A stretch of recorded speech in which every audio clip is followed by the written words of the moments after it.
నమస్కారం. టికెట్ లేకుండా రైలు ఎక్కేస్తే ఏమవుతుందిలే అని ఎప్పుడైనా అనిపించిందా? అదో సరదాగా అనిపించొచ్చు. కానీ అలా చేస్తే ఎదురయ్యే పర్యవసానాలు ఎంత సీరియస్గా ఉంటాయో తెలుసా?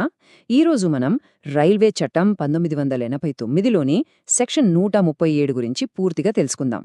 ఈ చట్టం ప్రకారం టికెట్ లేని ప్రయాణం అంటే కేవలం జరిమానాతో అయిపోయే విషయం కాదు, అంతకంటే చాలా పెద్దది. దాని వివరాలేంటో ఇప్పుడు చూద్దాం. మనం ఉచితం అనుకునే ఈ రైలు ప్రయాణానికి అసలు మనం చెల్లించాల్సిన వెలెంత? ఈ కీలకమైన ప్రశ్నతోనే మొదలుపెడదాం.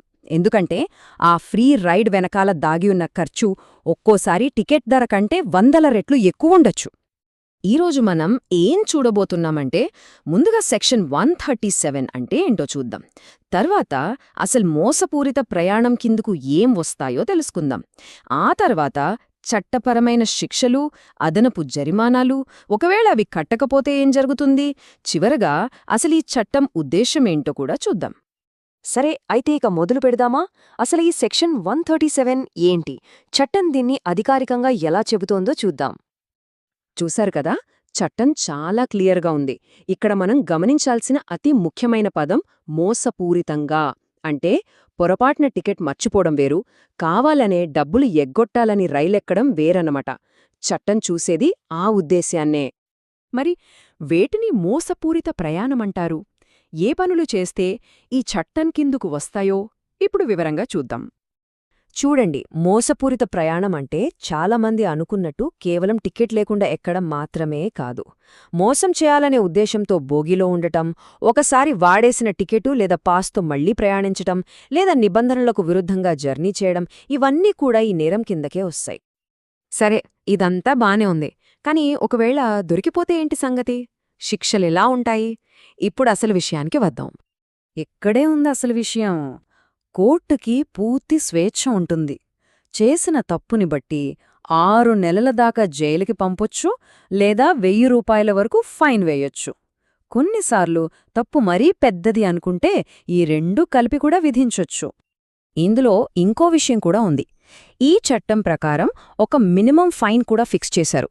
కోర్టుకి ఏదైనా బలమైన కారణం ఉంటే తప్ప వేసే ఫైన్ 500 రూపీస్ కంటే తక్కువ ఉండకూడదు. అంటే ఈ తప్పుని లైట్ తీసుకోవద్దని చట్టం చాలా గట్టిగా చెప్తోందన్నమాట. ఆగండి, కథ ఎక్కడితో అయిపోలేదు. కోర్టు వేసే జరిమానా ఒక ఎత్తు అయితే, రైల్వే శాఖకు కూడా మనం అదనంగా డబ్బులు కట్టాలి. చెప్పాలంటే ఇది డబుల్ దెబ్బ అన్నమాట. ఇంతకీ ఆ అదనపు ఖర్చులేంటో ఇప్పుడు చూద్దాం. మొదటగా, కోర్టు వేసిన ఫైన్ కాకుండా ఎంత దూరమైతే ప్రయాణించారో అంత దూరానికి అయ్యే మామూలు టికెట్ డబ్బులు కట్టాలి. అంతేనా అనుకుంటే పొరపాటే. దీనికి తోడు ఎక్సెస్ ఛార్జ్ అని ఇంకో పెనాల్టీ కూడా కట్టాల్సి ఉంటుంది. ఈ ఎక్సెస్ ఛార్జ్ ఏంటి అని డౌట్ రావచ్చు. సింపుల్గా చెప్పాలంటే, ప్రయాణానికయ్యే మామూలు టికెట్ ఛార్జీ లేదా 250 రూపాయలు. ఈ రెండిట్లో ఏది ఎక్కువైతే ఆ అమౌంట్ కట్టాలి. ఉదాహరణకి టికెట్ ధర 100 రూపాయలే అనుకుందాం. అయినా సరే ఎక్సెస్ ఛార్జ్ కింద 250 రూపాయలు కట్టాల్సి వస్తోంది. సరే, ఇదంతా డబ్బుతో పోయే వ్యవహారం. కాని ఒకవేళ కోర్టు వేసిన ఫైన్ కట్టకపోతే అప్పుడు ఎదురయ్యే పరిస్థితి అన్నింటికంటే చాలా సీరియస్గా ఉంటుంది. అదేంటో ఇప్పుడు చూద్దాం. అవును, ఇదే చాలా కీలకమైన ప్రశ్న. ఇది మనల్ని నేరుగా చివరి, ఇంకా చెప్పాలంటే అత్యంత కఠినమైన శిక్ష వైపు తీసుకెళ్తుంది. సమాధానం చాలా సింపుల్, కానీ చాలా కఠినం. ఫైన్ కట్టకపోతే దానికి బదులుగా జైలుకి వెళ్ళాలి. అవును, మీరు విన్నది కరెక్టే. ఆ ఫైన్ కట్టలేకపోతే దానికి బదులుగా 6 నెలల వరకు అదనంగా జైలు శిక్ష అనుభవించాల్సొస్తుంది.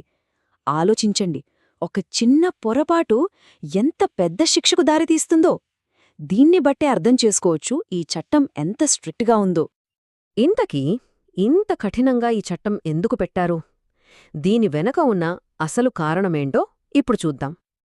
దీని వెనుక ముఖ్యంగా 2 కారణాలున్నాయి. మొదటిది రైల్వేస్ ఆదాయాన్ని కాపాడటం. ఎందుకంటే ఆ డబ్బుతోనే కదా మనందరికీ మంచి సౌకర్యాలు కల్పించగలిగేది. ఇక రెండోది నిజాయితీగా టికెట్లు కొని ప్రయాణించే కోట్ల మందికి న్యాయం చెయ్యటం. అందుకే ఒక్క విషయం స్పష్టం. ఒక టికెట్ ధర చాలా చిన్నది కావచ్చు, కాని అది లేకపోవడం వల్ల చెల్లించాల్సిన మూల్యం మాత్రం చాలా చాలా పెద్దది. బాధ్యతగా ప్రయాణిద్దాం, సురక్షితంగా ఉందాం. మరో ఆసక్తికరమైన విషయంతో మళ్ళీ కలుద్దాం.